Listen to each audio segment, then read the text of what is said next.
Hello friends, welcome back to filmy professor. तो जैसा कि आपने अभी तक रणनीति के सेकेंड एपिसोड में देखा था, कश्यप का प्लान काम कर जाता है। जयेश अपना कैंप बहावलपुर से बालाकोट शिफ्ट कर देता है। इस एपिसोड की स्टार्टिंग में हम देखते हैं इंडियन एयरफोर्स 6 दिनों से एलओसी के पास अपनी ड्रिल्स कंडक्ट करती है। इन ड्रिल्स की वजह से पाकिस्तानी एयरफोर्स बहुत परेशान हो जाती है। इंडियन जेट्स एलओसी के पास आते हैं और वापस मुड़ जाते हैं। दिल्ली में एयर मार्शल अपना अटैकिंग प्लान दत्ता को बताते हैं। प्लान सुनने के बाद कश्यप एयर मार्शल से कहता है, आपको अपने फेयरवेल की पार्टी करनी होगी। पार्टी का नाम सुन के दत्ता उससे कहता है, तुम्हारा दिमाग खराब हो गया है, ऐसे टाइम पे तुमको पार्टी करनी है।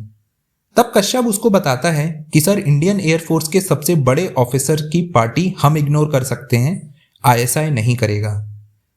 वहीं पाकिस्तान में इंडियन एयरफोर्स की ड्रिल से परेशान होकर एक मीटिंग होती है। मीटिंग में रकीब भी पाकिस्तानी एयरफोर्स को ड्रिल्स कंडक्ट करने को बोलता है, पर वो उसकी बात नहीं मानते।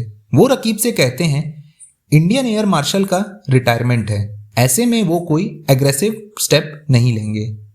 तब रकीब उनसे कहता है, हिंदुस्तानी रिटायरमेंट पे शैंपेन उड़ाते हैं जनाब, फाइटर जेट नहीं। ये कह के वो वहां से चला जाता है। वहीं बालाकोट में जयेश अपना कैंप सेटअप कर रहा होता है। तभी नजीब नाम का एक बंदा इकबाल के पास आता है और उससे रेडार असेंबल करने के पार्ट्स मांगता है। इकबाल बहुत ढूंढता है पर उसको वो पार्ट्स नहीं मिलते। एक्चुअली हमने पिछले एपिसोड में देखा था कि इकबाल जानबूझ के वो पार्ट्स बहावलपुर में छोड़ आता है। नजीब इकबाल पे भड़क जाता है और उसको सीधा याकूब के पास ले जाता है। इकबाल याकूब से माफी मांगता है। वो कहता है कि मैंने सारा सामान पैक किया था, पर जल्दी जल्दी में वो वहीं छूट गया, मैं अभी वापस जाके उसको ले आता हूं। याकूब इकबाल की बात मान जाता है, पर वो उसको अकेले नहीं भेजता। वो फहीमा को इकबाल के साथ जाने को बोलता है। वहीं दिल्ली में मनीषा सबको फेयरवेल पार्टी के प्लान के बारे में बताती है। वो कहती है कि हम आईएसआई को वही दिखाएंगे जो दिखाना चाहते हैं, इसलिए हर एक चीज पार्टी में वैसे ही होगी जैसे रियल में होती है। और फिर शाम को पार्टी स्टार्ट होती है।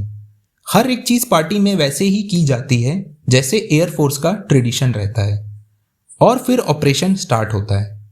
एयर मार्शल अपनी पार्टी से वॉर रूम के लिए निकलते हैं और वहीं मनीषा पार्टी की फोटोज को अपलोड करना शुरू करती है, जिससे देखने वालों को सब कुछ नॉर्मल लगे। ये फोटोज रकीब के पास भी पहुंच जाती हैं। उसका जूनियर ऑफिसर उससे कहता है, सर, पार्टी तो बहुत जोरों शोरों से चल रही है और आज एलओसी पे कोई ड्रिल भी नहीं हुई है। रकीब को यहां थोड़ा डाउट होता है। वहीं एयर मार्शल और दत्ता वॉर रूम पहुंच जाते हैं और मिशन को स्टार्ट करने के लिए बोलते हैं। बालाकोट में इकबाल बहावलपुर के लिए निकलने से पहले वहां पे जैमर्स लगा देता है और फहीमा के साथ निकल जाता है। वहीं दिल्ली में वॉर रूम में पीएम का वीडियो कॉल आता है और एयर मार्शल उनको अटैक का सारा प्लान समझाते हैं। पीएम के ग्रीन सिग्नल मिलते ही ऑपरेशन वानर शुरू होता है। पंजाब एयरफोर्स बेस से हमारे फाइटर जेट्स टेक ऑफ करते हैं अलग अलग बैच में और एलओसी की तरफ बढ़ते हैं। पाकिस्तान को लगता है कि ये वही रोज की ड्रिल है और वो उसको सीरियसली नहीं लेते, पर प्रोटोकॉल के हिसाब से वो अपने एयर चीफ को इन्फॉर्म करते हैं। पाकिस्तान के एयर चीफ वहां आते हैं और पूछते हैं क्या चल रहा है। तब वो उनको बताते हैं कि वही रोज वाला हवाई ड्रामा। तब एयर चीफ ध्यान से देखते हैं और उनसे कहते हैं, अगर ये रोज वाली ड्रिल है तो यहाँ पे बॉम्बर जेट क्या कर रहे हैं, हम पे अटैक हो रहा है। वो अपने SX-16 फाइटर जेट्स को स्क्रैम्बल करने का ऑर्डर देते हैं। साथ ही वो आर्मी, नेवी और आईएसआई को भी रेड अलर्ट भेजते हैं।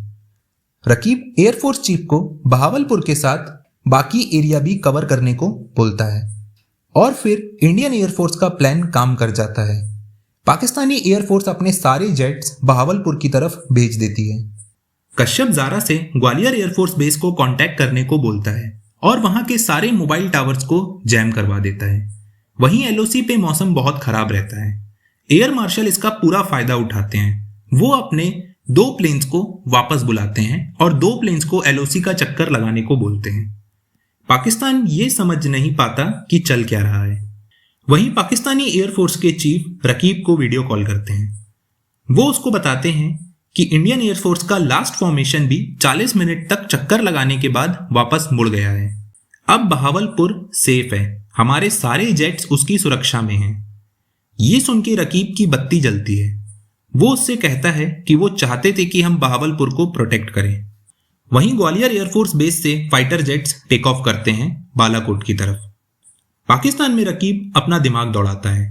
तभी उसका जूनियर उसके पास फेयरवेल पार्टीज की फोटोज लेके आता है।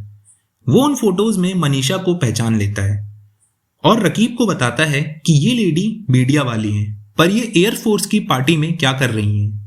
रकीब वो फोटो देखता है और उस फोटो में उसको मनीषा के साथ कश्यप दिखता है और वो समझ जाता है कि इंडिया की टीम यही लीड कर रहा है। और फाइनली थोड़ा दिमाग लगाने के बाद वो समझ जाता है कि इंडिया बहावलपुर पे नहीं बल्कि बालाकोट पे अटैक कर रही है। वो तुरंत एयर चीफ को ये बात बताता है और वहां सारे जेट्स भेजने को बोलता है। ये सुन के एयर चीफ उससे कहते हैं अब तो बहुत लेट हो गया है, हमको वहां पहुंचने में 15 मिनट का वक्त लगेगा। रकीब याकूब को कॉल करता है पर उसका फोन जैमर की वजह से कनेक्ट नहीं होता और फिर बालाकोट के जैश के कैंप पे एयर स्ट्राइक होती है और उनका पूरा कैंप तबाह हो जाता है। पाकिस्तानी एयरफोर्स अपने SX-16 को बालाकोट भेजती है पर वो लेट हो जाते हैं। इंडियन एयरफोर्स अपना मिशन कंप्लीट करके वापस सेफली आ जाते हैं। वहीं बालाकोट में इकबाल और फहीमा कैंप से ज्यादा दूर नहीं पहुंचे होते हैं कि तभी वहां अटैक हो जाता है। अटैक के बाद इकबाल फहीमा के कनपट्टे पे गन लगा देता है।